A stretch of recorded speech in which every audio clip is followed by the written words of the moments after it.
Ekelea mkono hivi, sema Bwana nipatie akili yake. Bwana nipatie akili. Unajua unaweza ona uko na akili na hauna. Kweli.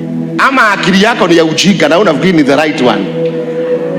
Mungu aondoe hiyo akili ya ujinga, aeke akili ambayo inaweza kusaidia na isaidie wazazi wako. Kweli. Praise the Lord. Amen.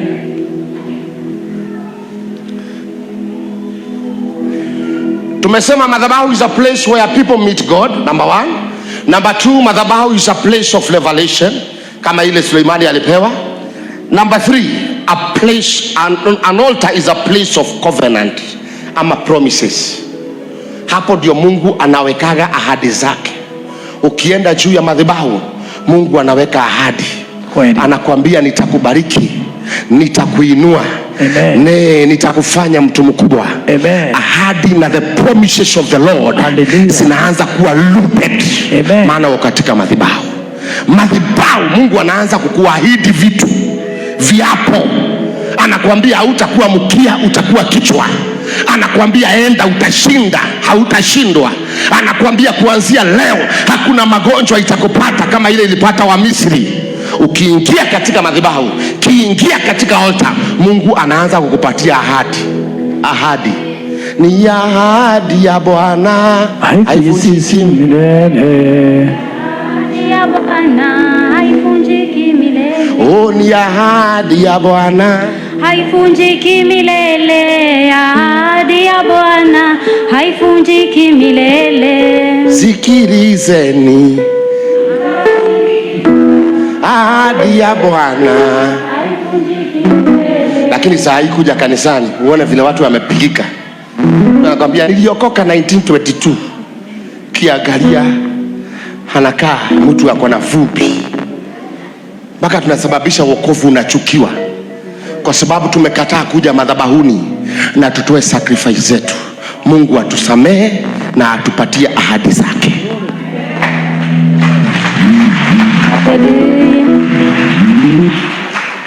Sema Bwana atusamehe na atupatie ahadi zake.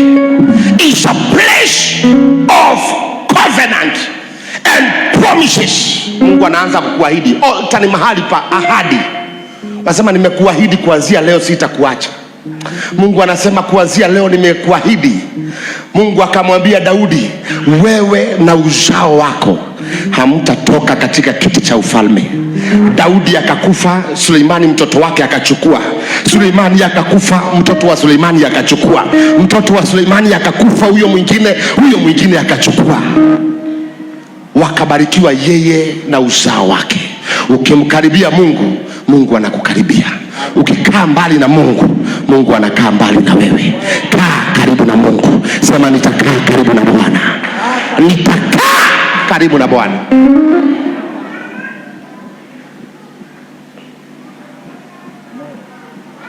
Nitakaa karibu na Bwana. Nitakaa. Kuna mzee napenda sana. Huyu mzee, kuja mzee. Kuja. Baby nipatie 2,000 nipe huyu mzee. Huyu mzee. Huyu mzee anatoka Shiranga. Alikuja, nilipeleka huko matibabu ya bure Shiranga. Alipoona ametibiwa bure, alikuwa anasumbuliwa na miguu, hata sasa inamsumbuanga. Akaweka ahadi, nitafuata Kanyare maisha yangu yote. Kila Jumapili yako hapa kanisani. Kuna siku aliniomba 1,100 sikumpea. Lakini hiyo haikumpa sababu ya kunikasirikia na kukosa kukuja kanisani. Mpaka leo hii ako kanisani. Nilimrejestia SHA ili asiwe anakuja hapa kutibiwa. Aende hata Mama Lucy, aende Kenyatta, atibiwe free. Hata Nairobi Hospital wanatibu. Ni mzee mzuri. Mzee, mambo yako ninaikumbuka. Hii 2,000 weka kwa mfuko. Tutaongea baadaye. Asante. Kuwa mtu mzuri katikati ya watu wazuri. Wacha kuwa mtu mbaya katikati ya watu wazuri. Maana hao wazuri watakataa kukusaidia. Amen. Amen. Praise the Lord. Hallelujah. God promises Number 4, an altar is a place of remembrance. Madhabahu ni mahali pa kukumbukwa na Bwana. Kuna mtu hapa alisahaulika, lakini ukaribia madhabahu utoe masadaka zako, na ukaribie madhabahu, unakumbukwa na Bwana. It's a place of remembrance. Nikumaliza namaliza, nimebakisha kidogo sasa nimalize. Salimia mtu high five, mwambie is a place of remembrance. Msalimia high five, wacha wivu wewe. Mkono ni yako, high five ni ya Mungu na wewe una. Salimia huyo mwingine high five, mwambie madhabahu ni mahali pa kukumbukwa. Sema kuanzia leo nitakumbukwa. Kama nilikuwa nimesahaulika nitakumbukwa. Una mtu amesahaulika, ako huko Shiranga amesahaulika, anagojeka ovyo ovyo na kuchanganyikiwa. Mungu ameniambia nikwambie ukikaribia madhabahu unakumbukwa kuanzia leo katika jina la Yesu. Unakumbukwa kuanzia leo katika jina la Yesu. Jamani, shangilia, maana ni Mungu unashangilia, sio Pastor Kanyari. Hallelujah. Oh yes. Ukisema ushangilie unashangilia, kuwa mtu mzuri. Yes. Haya. Sasa shangilia. Kajikausha. Endelea kujikausha. Saa hii Ruto akikuja hapa utasema one time ama two time? Two time. Na wauliza Ruto mkimuona hapa mtasema nini? Two time. Mkiona Ruto hapa? Two time. Si unionyeshe na sign. Ruto akitokea? Si unionyeshe. Ruto akitokea? Maana mfalme akifurahi hata wewe utafurahi. Wangapi wako tayari kufurahisha mfalme ndio wafurahi? Endelea kusema one time hapo. Mfalme ataenda na dhahabu zake. Au utashinda na njaa. Hata mimi akitokea namwambia Munene.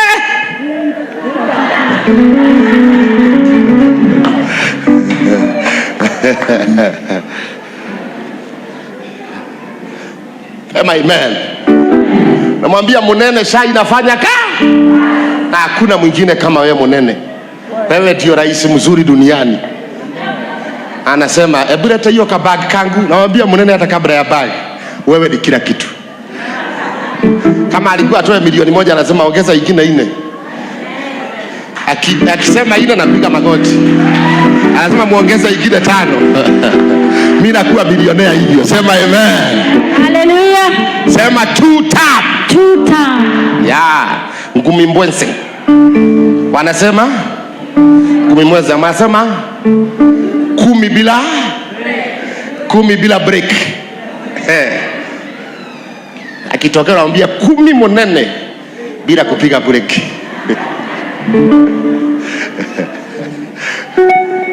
Sema amen. A place of remembrance. Mahali pa kukumbukwa. Kuna mtu anakumbukwa leo katika jina la Yesu.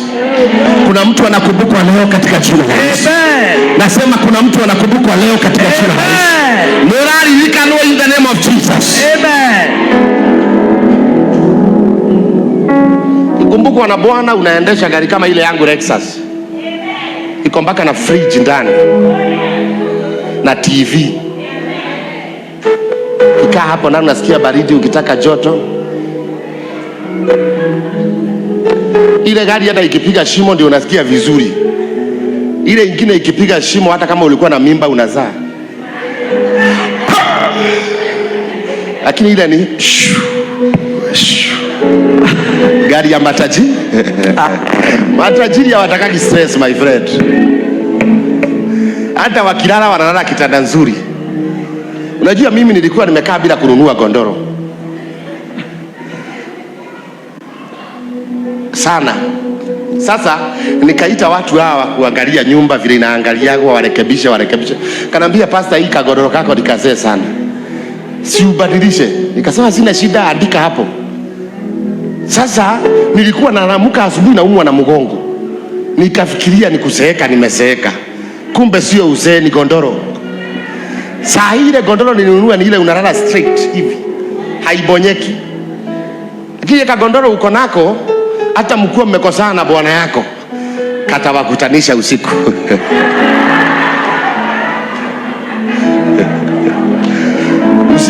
umejikausha uko huku mwisho kabisa, hutaki mambo yake, lakini usiku unajisahau.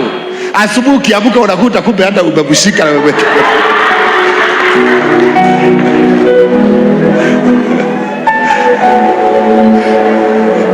Bwana akubadilishie gondoro katika jina la Yesu. Hallelujah. Bwana akubadilishie gondoro katika jina la Yesu. Oh, hallelujah.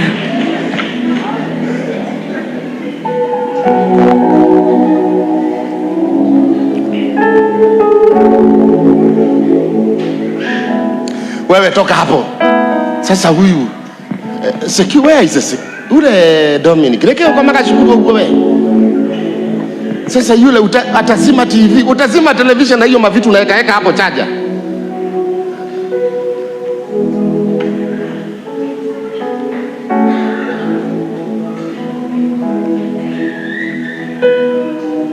Sema amen. Amen. Praise the Lord. Amen. Wangapi ambao wako tayari kwa madhabahu ya Bwana? Are you there? Yeah. Kukumbukwa katika madhabahu, kuwa mtu mzuri katikati ya watu wazuri, usikuwa mtu mbaya katikati ya watu wazuri. Amen.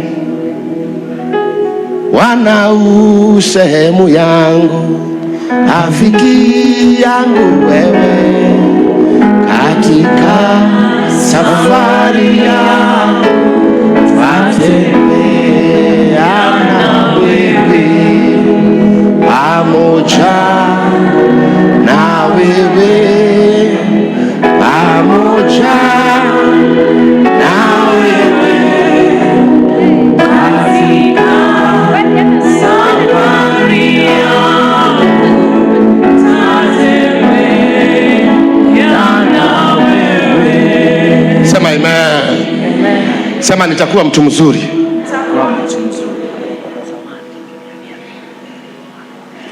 Ukiwa mtu mzuri, Mungu anakutumia watu wazuri. A place of remembrance.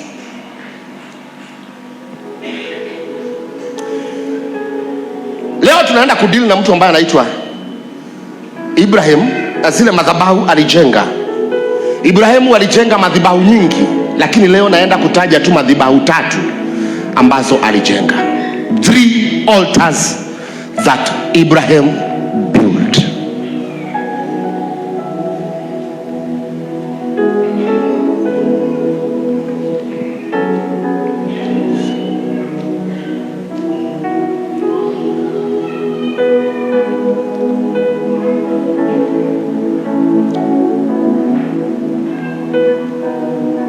Na deal na madhabahu 3 ambayo Ibrahimu alijenga.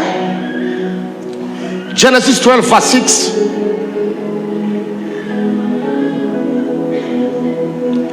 Madhabahu ya kwanza alijenga kule mahali kunaitwa Shechem.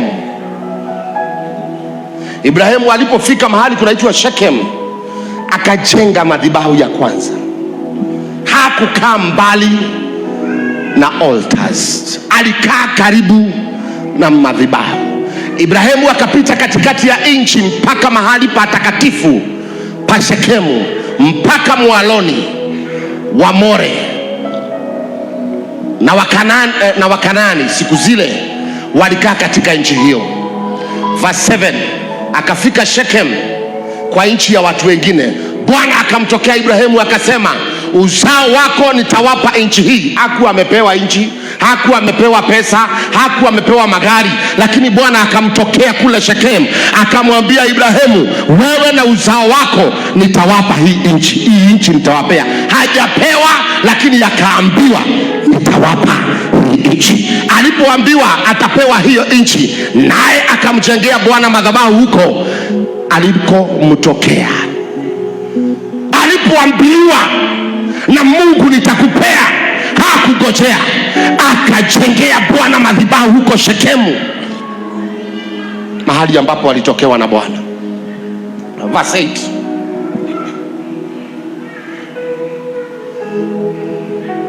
Kisha akaondoka huko akaenda mpaka mlima ulio upande wa mashariki wa Betheli, akaipiga hema yake. Betheli ilikuwa upande wa magharibi, alikuwa huko Egypt, na Ai upande wa mashariki. Alikuwa anaenda mahali mbalimbali, akamjengea Bwana madhabahu huko, akalitia jina la Bwana. Akaenda Betheli akajenga madhabahu. Alitoka Shekemu akajenga madhabahu. Alipohama Shekemu akaenda Betheli akajengea Bwana Betheli madhabahu. Kule aliambiliwa atapewa yeye na uzao wake.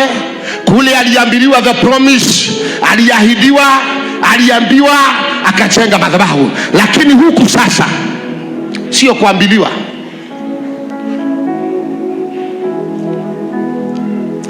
Huku amejengea Bwana madhabahu.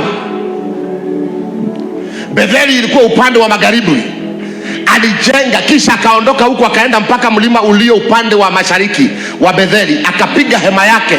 Betheli ilikuwa upande wa magharibi wa Ai, upande wa mashariki. Akamjengea Bwana madhabahu huko, akaita ile madhabahu kwa jina la Bwana. Ni nani hapa ashaitolea Bwana shilingi 10,000 ikiwa imeshikana? Inua mkono wako juu. 10,000 kaekelea kwa madhabahu. Yule alinipatia 1,100. Huyu ashainipatia 100,000. Wewe yani ukitoa shilingi 10,000 labda uwekwe maji na damu ukipelekwa Kenyatta.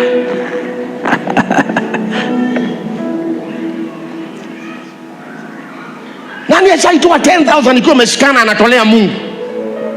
Hey!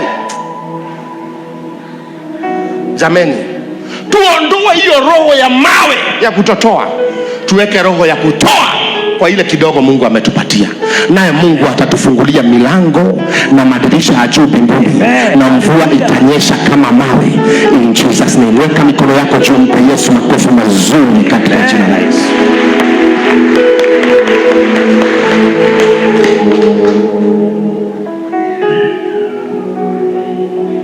Mimi nilitoka hapa nikaenda Murang'a, nikajengea mama mjane nyumba ambaye ni cost milioni 1. Nyumba nikajengea huyo mama nyumba ya mawe na mabati, na nikamwacha, na sio mshirika wangu na hajai kanyanga hapa. Niliona tu akisemekana ni mjane analala nje, nikamjengea nyumba rembo sana. Watu wangu wa kamera wanaweza kuonesha kama wako na huo uwezo.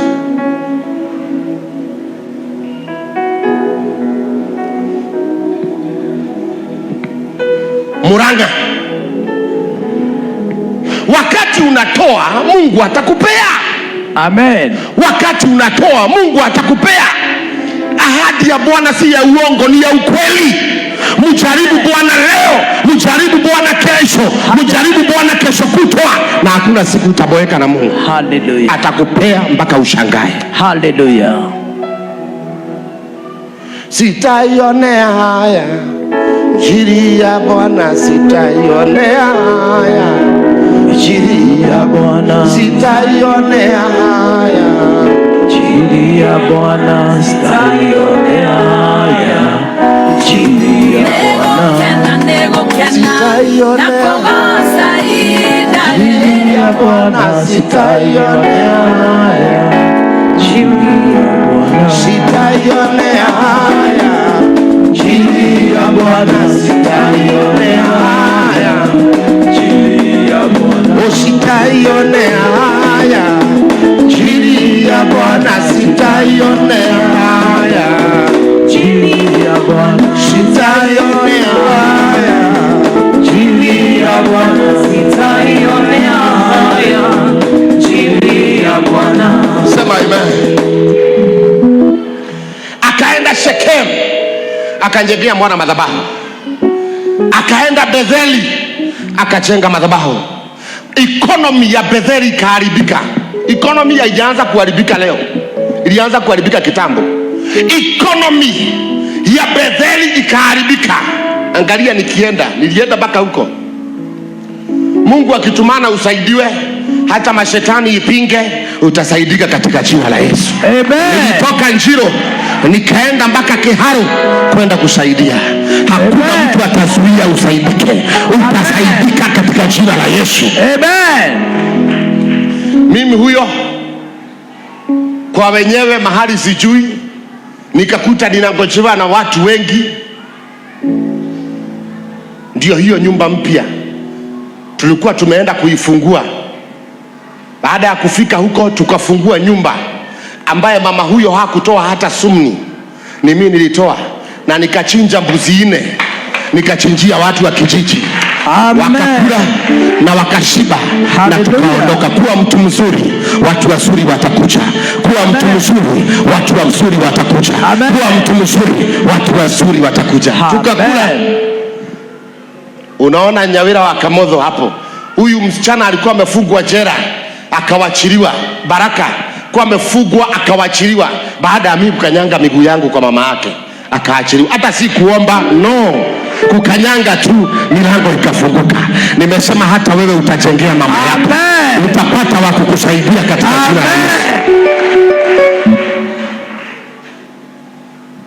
Ndio hawa watoto. Huyu naye nikamtahirisha, hakuwa ametahiri na siku yake ilikuwa imefika na hawana pesa, nikampatia 20,000 kijana atahiri, wakawa sawa. Mungu akisema ndio, hakuna anaweza sema hapana.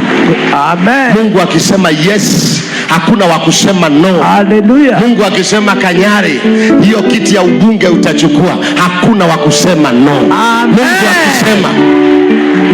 Ndio huyo mama nikampatia pesa ya kutahiri. Yule alisimamia hiyo, nikampatia 10,000. Watu wa media kina Paxton walikuwa wamejaa huko, na wao wakakula kitu kidogo na nyumba ikaisha. Ndio hiyo imeisha namna hiyo.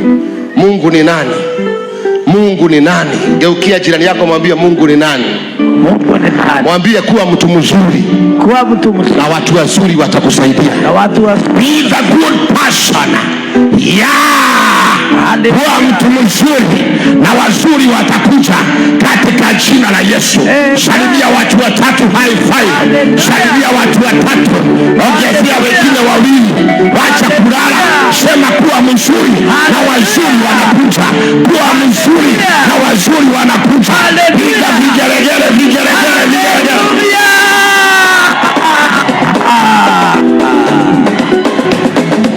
Sema amen. Wewe mtumainie Mungu tu. Sema Bwana, nimefungua moyo wangu, ni wewe nangoje. Hiyo pesa hakufua manguo, hakuna siku itakutajirisha. Sadaka yangu hapa kanisani haitanisaidia, lakini Mungu akisema ndio, inakuwa ndio. Sasa angalia, mimi na Lexus gari ya 20 million. Sadaka inaweza fika 20 million? Haiwezi. Nauliza swali, sadaka inaweza fika 20 million? Haiwezi. Hiyo marori iko hapo nje ni ya milioni 10. Niko na shamba, nimepanda vitunguu, nyanya. Hata hiyo video ningekuwaonesha hapa. Tunapeaga watu dania hapa, shamba kubwa nzuri imejaa maji. Haiwezi nunuliwa na sadaka. Kuna vitu sadaka iwezi nunua, lakini kuna watu wataletwa kwako kama zawadi. Wamekuja kukusaidia. Kuna watu wataletwa kwako kama zawadi. Mungu akamwambia Haruni, ni Haruni ama ni Musa? Haruni. Mungu akamwambia Haruni, nimekuletea hao watu wawe kama zawadi kwako. Kuna mtu atakuja kwako akwe zawadi. Kuna watu nimelipia wengine nimejengea manyumba na siwajui na sio wetu, maana mimi nimetolewa kwao kama zawadi, na wao wasikue wabaya kwangu. Numbers 8:19. Numbers 8:19. Usikosee mtu. Wewe ulikuwa umeletewa mtu mzuri, lakini ukakuwa kichwa gumu. Nani ambaye iletoa mtu mzuri hapa? Inua mkono wako juu kama ushaipata mtu mzuri lakini ukakosea. Najua ni wewe ulikosea mahali. Inua mkono wako juu. Hata mimi nishailetewa watu wazuri. Hata mwanaume unaweza pata mwanaume mzuri, hana mambo mengi, unamuitiaga dhate, anatuma wote, anatuma, lakini siku moja unajua chenye ulifanya. Leo unamuoneaga kwa view. Sasa nasema Mungu ataleta mwingine wapi? Bahati ikiondoka imefanya nini? Wacha kuwa mtu mbaya kwa watu wazuri ambao wanatoka kwa maisha yako. Nami nimempa Haruni hao Walawi wawe kipawa chake, yeye na wanawe wawe kipawa chake. Kwa Kizungu inasema I have given the Levites as a gift to Aaron. Kuna watu wanaletwa kwa maisha yako kama zawadi tu. Oguo, vijana wanakuja warembo, wasichana warembo wanakuja wananisaidia kwa hii kanisa kupanga watu na hawataki hata kulipwa. Wananisaidia kupanga watu, alafu jioni tukimalizana wananiambia pastor umekula nyama, nawaambia hapana, wananiambia nimekuwekea 200,000 hapo. Hawa wameletwa kama zawadi kwa kanisa. Kuna watu wanaletwa kwa kanisa ya mtu kama zawadi. Lakini kuna wengine wanakuja na mashida, pastor mimi sasa nimefungiwa nyumba ndio nilikuwa nataka kukuona. Pastor hata sijakula wiki 2. Sema amen. Kuna watu wanaletwa kwako kama, geukia mwangalie kwa uso, mwambie kuna watu wanakuja kwako kama zawadi. Angalia mtu kwa uso, acha madharau. Muangalie kwa macho. Sugeuke muangalie mtu, kwani anakukula? Mwambie mwaka huu ukianzia kwa hii madhabahu kuna watu Mungu atakuletea. Mwambie yeye, mwambie kuna watu Mungu atakuletea. Kama zawadi kwako wewe na watoto wako. Unajua mimi wakati Betibayo alikufa, kuna watu walinitumia shilingi 1,000,000 na mimi siwajui, 1 million. Mpaka nikasema na mimi sina shida ya pesa, maana mimi siwezi fanya maombolezo harambee. Mungu amenibariki. Lakini nikajua na kweli kuna watu wanaletao kwa mtu kama zawadi. Na mimi nimekutabiria, ukiheshimu hii madhabahu, kuna watu wataletwa kwako kama zawadi wakusaidia. Sema amen. Amen. Ibrahimu akajenga madhabahu kule Shechem. Hiyo ni Genesis 12:6 mpaka 9. Alafu alipoenda Betheli akajenga madhabahu ya pili. Genesis 13:14. Genesis, leo tulikuwa tunajifunza mambo ya madhabahu. Economy ikaharibika kule mahali ambapo kulikuwa inaitwa nani? Shechem. Economy ikaharibika wakati huo, chakula kikakosekana. Sio leo economy imeharibika, hata wakati wa Biblia kuanzia economy ilikuwa inafanyaga nini? Inaharibika. Economy ikaharibika, akaamua atoke Shechem arudi tena wapi? Betheli. Bwana akamwambia Abrahamu, alipokwisha kutengana na Lutu, inua sasa macho yako ukatazame kutoka hapa ulipo, upande wa kaskazini na wa kusini na wa mashariki na wa magharibi. Inua mikono yako juu, angalia right, left, back, kado, angalia kila bahari. Angalia verse 15, akaangalia. Maana nchi hii yote uionayo nitakupa wewe na uzao wako hata milele. I will give you. Nitakupatia hii nchi unaona, wewe na uzao wako leo na hata milele. Wangapi wanaamini Mungu anawapatia? Kuna vitu wanapewa na Mungu.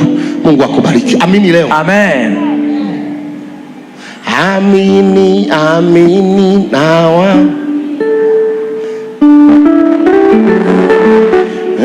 Jumbe mpya. Yeye aliamini Bwana anao uzima. Amini nakwambia. Amini ujumbe mpya. Yeye aliamini Bwana anao uzima. Amen. Ana uzima. Yeye anayeamini Bwana, amini, anao uzima. Amen. Pe Yesu makofi. Amen. Ana uzima. Akarudi Betheli, kajengea Bwana madhabahu. Je,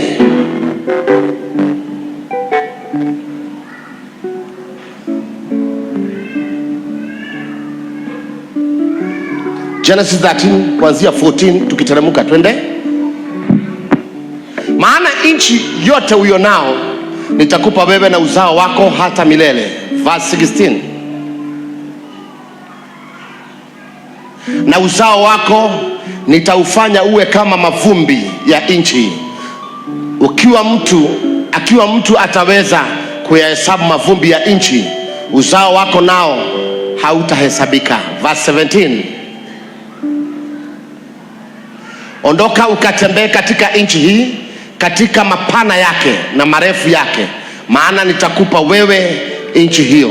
Verse 18.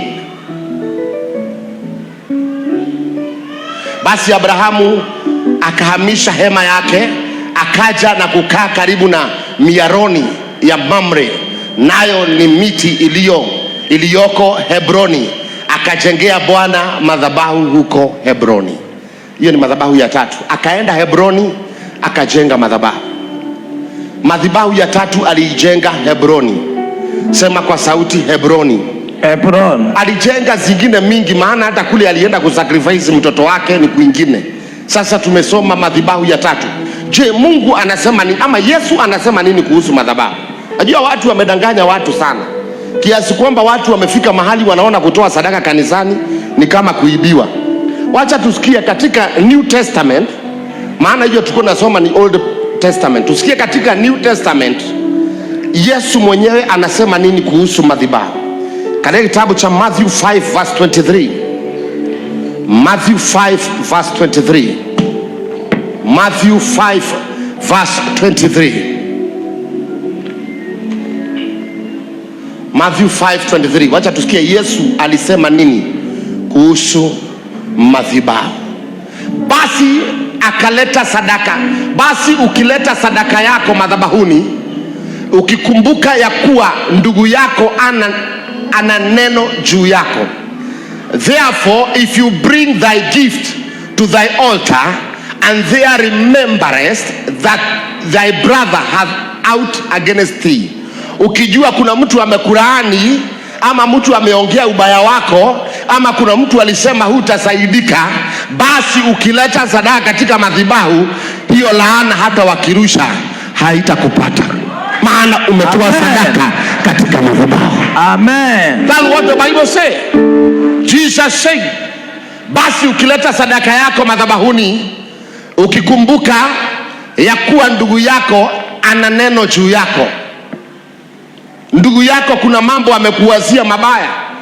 Ndugu yako anaweza kuwa hata mshirika mnasoma na yeye, alikulaani, ameongea mabaya yako. Kuna mtu alisema hutawahi fanikiwa. Basi ukileta sadaka katika madhabahu, hiyo neno itakuwa paralyzed, haitafanya kazi, maana sadaka yako itakutetea. Hiyo sio maneno yangu, ni maneno ya Yesu mwenyewe. Kwa hivyo tumesoma mambo ya madhabahu ya Ibrahimu na tumesikia vile Yesu mwenyewe anasema kuhusu madhabahu. Amen. Anasema nini Yesu? Basi therefore if thou bring thy gift to the altar, and there rememberest that thy brother hath out against thee. Ukitoa sadaka katika madhabahu, kama kuna mtu alikuwa amekulaani, hiyo laana inaondoka hapo kwa hapo. Kuna mtu alisema hutawahi kuwa na kitu Nairobi, sadaka yako inakutetea na inaondoa hiyo katika jina la Yesu. Watu walisema Kanyari ataisha, Kanyari atafilisika kwa sababu ya sadaka zile natoanga kwa maskini na watu ambao hawajiwezi. Hiyo maneno haitanifuata, maana nimetoa sadaka zangu. Amen. Revelation, kitabu ya Ufunuo 8 verse 3.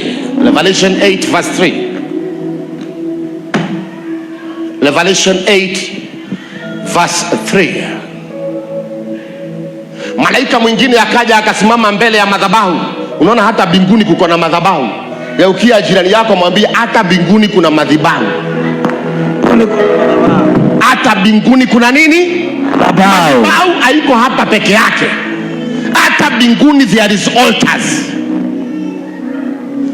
Na malaika mwingine akaja akasimama mbele ya madhabahu akiwa na chetezo cha dhahabu, akapewa uvumba mwingi, akapewa uvumba zile sijui zinaitwaje zile, uvumba, mnazijua zile, wanatumia uvumba mwingi, ili autie pamoja na maombi ya watakatifu.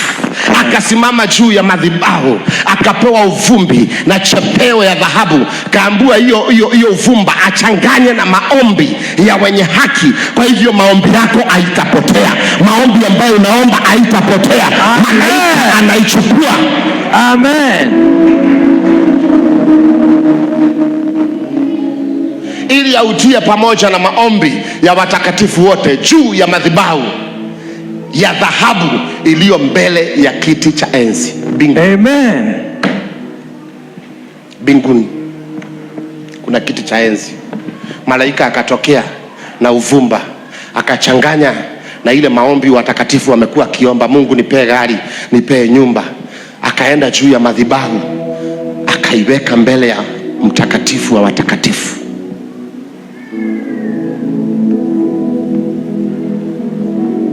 Leo nataka tujiombee kidogo. Wangapi wanataka kujiombea kidogo? Do you want to pray? Wangapi wanasikia tu pastor, tupatie dakika kama 5 tu nijiombee, niseme kitu mbele ya madhabahu hii, niseme vile ningetaka Mungu anifanyie mbele ya hii madhabahu. Haijalishi utasema na Kijaluo, haijalishi utasema na Kiluya, utasema na Kikuyu na Kikalenjin, wewe useme tu kitu kwa hii madhabahu. Sema tu yale mambo ungetaka Mungu akutendee. Umefuria watu nguo muda mrefu, umeteseka, umehangaika, usikubali kukaa chini. Wakati wa maombi unasimama na unaomba ukimaanisha, unasema Mungu, hata kama sio mbali, leo nitaomba na Mungu atakukumbuka. Sema amen.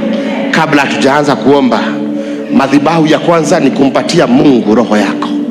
Uko hapo na unasikia ungependa kuokoka, ningeomba tu usimame mahali uko. Simama tu. Unasikia tu ningependa kupatia Yesu maisha yangu, ama nilikuwa nimerudi nyuma na nasikia wacha niokoke. Simama tu mahali ulipo na Mungu atakubariki. Asante. Watu ni wengi wangependa kuokoka. Simama tu mahali uko. Unasikia tu ningetaka kupatia Yesu maisha yangu. Simama tu mahali upo. Mungu awabariki. Watu ni wengi wangependa kuokoka. Unasema nimeteseka, nimehangaika, nimesumbuka, ningetaka tu kupatia Yesu maisha yangu. Nimekuwa nikisoma kanisa lingine, nasikia hii kanisa iwe kanisa yangu ambayo nitakuwa nasoma. Simama tu mahali huko nikufanyie maombi ya toba. Nikualike rasmi katika kanisa la Salvation Healing Ministry, kanisa la kusikiliana huruma. Na ukiwa hapa, huruma za Mungu zitakuja juu ya maisha yako. Ungetaka kuwa mshirika, ungetaka kuokoka, simama tu tuombe maombi ya toba. Anaweza Bwana, anaweza. Simama tu. Anaweza. Wale wangependa kuokoka, anaweza. Yesu anaweza Bwana, anaweza Bwana, anaweza. Yesu anaweza.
mwambie Bwana jambo.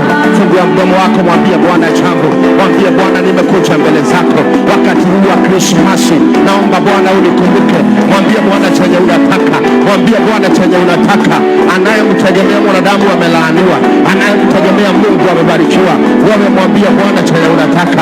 Ninajua hali yako ni ngumu, najua maisha yako ni ngumu. Mwambie Bwana, nimekuja mbele zako, ninakuhitaji Yesu.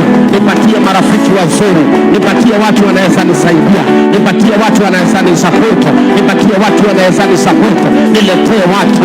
Maombi yako inafika mbinguni kwa madhabahu ya Mungu, kwa madhabahu ya Mungu. Nilie Bwana kanisa, najua hali yako ni ngumu, najua maisha yako ni ngumu, najua mambo yako sio mazuri, lakini unaweza nilia Bwana.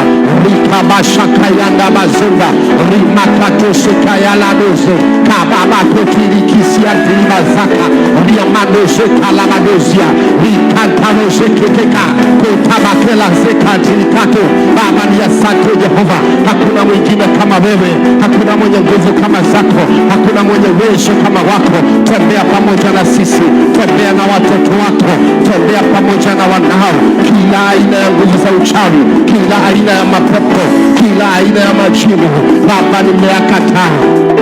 Ninaomba roho wako, ninaomba nguvu zako, ninaomba uwezo wako, ninaomba Bwana ukaonekane, onekana, maana wewe ni Ebeneza. Oh my God, my Father, we thank you for who you are. We glorify your name Jesus, we glorify your name my Father. Hakuna mwingine kama wewe, hakuna mwenye ishara kama zako, hakuna mwenye uwezo kama wako. Ninaliita jina lako mchana wa leo, ninaomba ukawakumbuke washirika wangu, kumbuka watu wote wa Njiro, kumbuka watu wote wanaokuja kwa hii kanisa, wale wamekanyangisha miguu yao ndani ya hii kanisa. Bwana wapatie chenye wanahitaji, Bwana wafungulie milango iliyofunga, Bwana wapatie magari ambayo wanahitaji, wapatie pesa Jehova, wapatie hata uhai, wapatie hata wokovu mpya katika jina la Yesu. Wale ambao wamevunjika moyo, wale wanasikia wako chini, wale wanalia ni magonjwa, naomba Bwana ukawakumbuke, maana wewe ni Ebeneza. Wakumbuke Yesu, wakumbuke Jehova. Ni wewe jana, leo na hata milele. Ni wewe Mungu ambaye unabariki, ni wewe Mungu unamkumbuka masikini, ni wewe Mungu unamsamehea mtu dhambi hata kama alifanya dhambi akiwa anajua na akiwa hajui. Bwana msamehe, ni kwa sababu wewe ni Mungu, hakuna mwingine kama wewe, hakuna mwenye uwezo kama wako. Kila aina ya nguvu za uchawi, kila aina ya mapepo, kila aina ya maroho ambayo inatembeleaga watu, Baba nimeyakataa. Ninaomba Bwana ukaonekane, naomba Bwana ukabariki, naomba Yesu ukainue katika jina la Yesu, katika jina la Yesu. Kumbuka huyo mama Yesu, kumbuka huyo mzee Jehova, kumbuka huyo mtoto Yesu, maana wewe ndiye Ebeneza. Hakuna mwingine kama wewe, hakuna mwenye uwezo kama wako. Yule ambaye amekosa school fees, amekosa pesa ya masomo, Baba mpatie, maana wewe ndiye Ebeneza. In the name of Jesus. Mwambie Bwana jambo tu, mwambie chenye unahitaji, mwambie chenye unataka.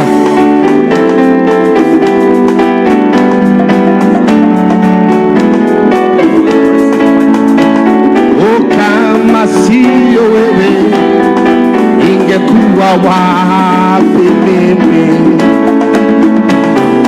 Kama sio wewe, ingekuwa wapi mimi? Umejawa na neema na rehema kubwa, umejawa na neema na rehema. Kama sio wewe, kama sio wewe, ingekuwa wapi mimi? Kama sio wewe Bwana, nasema kama sio wewe,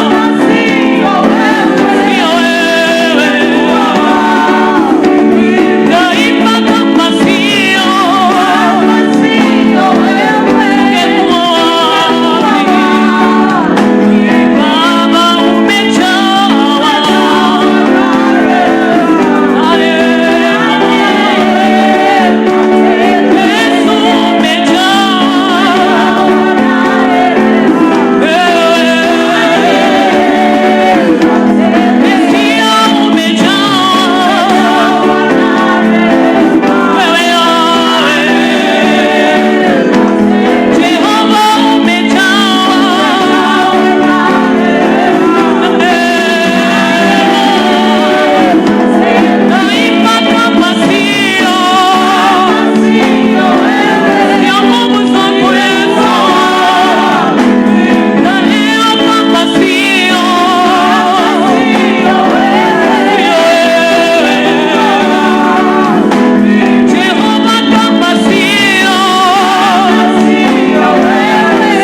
hali hiyo, wewe ungependa kupatia Yesu maisha yako, inua tu mikono yako mahali upo.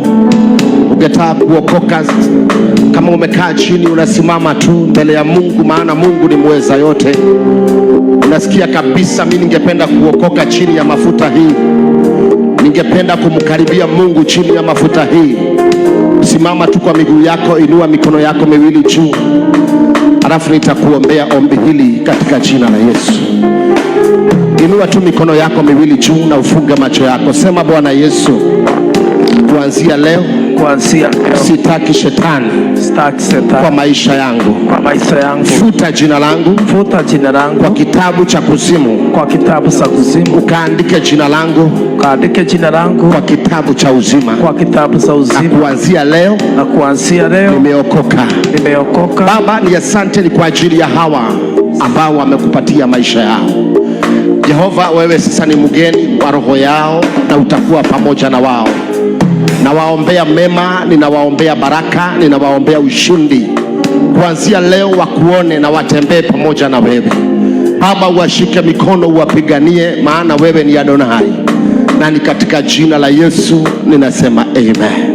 Amen. Shika jirani yako mkono, kila mtu niwaombee baraka. Shika jirani yako mkono, kila mtu. Baba, katika jina la Yesu Kristo, asante Yesu kwa ajili ya wema. Hakuna mwingine kama wewe, hakuna mwenye uwezo kama wako. Asante kwa ajili ya hawa wameshikana mikono yao siku ya leo Bwana. Wengine wamekuja ni kwa ajili ya chakula, hawana chakula katika nyumba zao, ama chakula kimepungua. Kuanzia leo wasilie tena ni kwa ajili ya chakula. Wabariki Yesu na vyakula mpaka za kusaidia wageni. Wapatie maisha mazuri, maana wewe ni Mungu. Na Jehova, kwa sababu wameamua kutembea pamoja na wao, Baba, usikubali waaibike mbele ya adui zao. Baba, usikubali watoto wao waombe chakula kwa barabara. Usikubali nyumba zao zifungwe. Yesu, wapatie amani ya roho zao. Damu yako ikakue juu ya vichwa vyao. Baba, ukawatakasa na kuwasafisha, maana wewe ni Yesu. Na ni katika jina la Yesu Kristo sote tuseme amen. Pe Yesu makofi mazuri. Amena. Shika sadaka yako. Wewe uko na sadaka, hatutakuzuia kutoa sadaka. Shika sadaka yako, alafu utasimama tu, utaleta sacrifice yako. Na kuanzia leo jifunze kutoa. Yule hakuwa anajua mambo ya kujengea Mungu madhabahu, utakuja huku mbele ukitoa sadaka. Ukikuja huku mbele ukitoa sadaka, tutahakikisha umepewa bahasha na utakuwa unamtolea Mungu namna hiyo. Kama kuna watu nje, waruhusu waingie tafadhali. Chukua sadaka yako, leta na Mungu akubariki. Simama tu na sadaka yako, kidogo mingi, na Mungu atakubariki. Amen. Leta sadaka yako, pita tu na miguu yako, njoo weka hapo ndani. Sasa hiyo unatoa ni ya maana kuliko hata chakula yenye nitakupea, maana hiyo ndio inakufungulia milango. Hiyo ndio itakuitia watu wazuri katika maisha yako. Iwe kidogo, Mungu anajua roho yako. Naweza kuwa una mingi. Kama unatoa kupitia simu, kuja na simu yako mbele, kuzisha kwa madhabahu. Ukishatoa hiyo sadaka, na Mungu atakubariki. Toa tu hiyo sadaka yako. Mungu akuwa mbinguni anaona tu, anakubariki. Wiki ijayo on Wednesday ndio tutakuwa na Christmas yetu hapa. Leta sadaka yako, leta sadaka yako, leta sadaka yako. Bring your offering.